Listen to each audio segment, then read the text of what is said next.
తీసానంటే red book తీస్తాడట ఈ లోకేష్ గాడు. ఒరేయ్, నా బుక్ నేను తీసానంటే నువ్వే ఉండవు, మీ బాబు ఉండడు.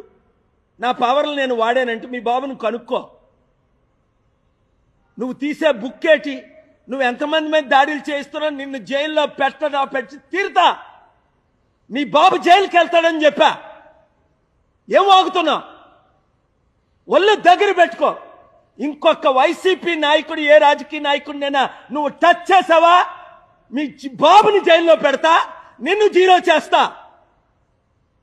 అధికారం ఉందని పిచ్చోళ్ళకి బిహేవ్ చేయొద్దు. Be careful. నువ్వెంతరా? రాజశేఖర రెడ్డి గోరు తీయడానికి సరిపోడు. మీ నాన్న రాజశేఖర రెడ్డి ముందు భయపడేవాడు. రాజశేఖర రెడ్డి హాని చేయకుండా నేను కాపాడా. మీ నాన్న నా శిష్యుడు, 22 సంవత్సరాల దీవెనలు. నా స్పిరిచువల్ పవర్ వాడేనా?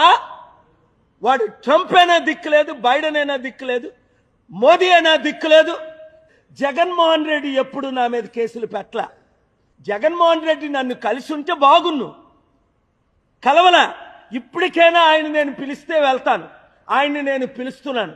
ఎందుకంటే అపోజిషన్ లేకుండా జీరో చేసి బీజేపీ చంద్రబాబుని, పవన్ కళ్యాణ్ని తొత్తులుగా వాడుకుంటే సహించేది లేదు. అవినీతి జరిగింది. 5 లక్షల ఓట్లు టీడీపీ బీజేపీకి పడిపోయా, 500 పడలే. ఆ ఓట్లు ఎక్కడెళ్ళాయి? ఇక్కడ 4-5 లక్షల ఓట్లు ఎవరికేశారు?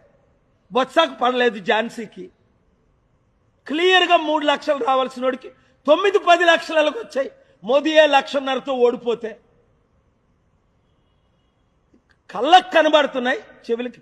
పోనీ గెలిచాడు రా, ఒక 50,000 1,00,000 అంటే బాగుంది. 3 లక్షలతో 4 లక్షలు వచ్చాయంటే ఆ బాలకృష్ణ ముఖం చూసేశారా? చంద్రబాబు నాయుడు ముఖం చూసేశారా? భరత్ ముఖం చూసేశారా? 5 లక్షల క్రైస్తవ ఓట్లు, బీసీల ఓట్లు. క్రైస్తవులే 5 లక్షల ముస్లిమ్స్. 20 లక్షల ఓట్లు ఉన్నాయి వైజాగ్లో.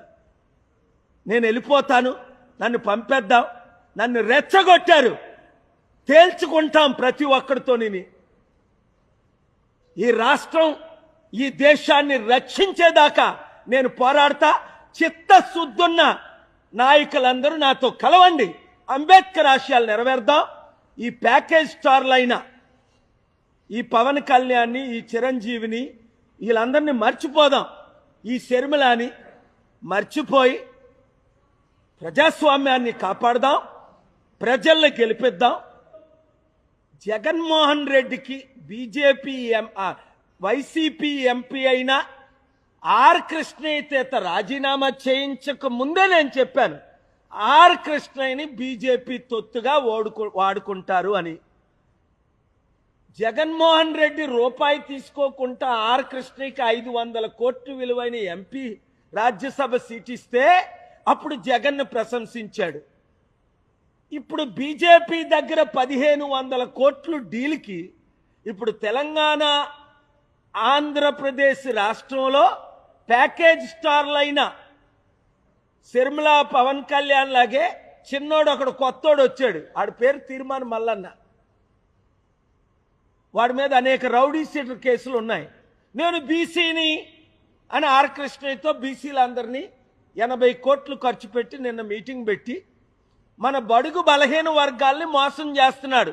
ఆర్ కృష్ణయ్య ఏమన్నా మేము బిచ్చగాలమా అన్నాడు.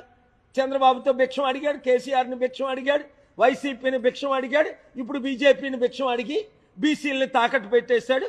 వాడి శిష్యుడే తీర్మాన్ మల్లన్న. దానికి రుజువే నిన్న తెలంగాణలో మీటింగ్. బీసీలారా, మనం అమ్ముడు పోవాలా? 60% ఉన్నోళ్ళవి. నేనున్నాను కదా, ఎవ్వరికీ అమ్ముడుపోని. చిరంజీవిలాగా అమ్ముడుపోలేదు కాంగ్రెస్కి, పవన్ కళ్యాణ్ లాగా తెలుగుదేశం బీజేపీకి అమ్ముడుపోలేదు. ఎంత పెద్ద పదవులు ఇస్తానన్నా సరే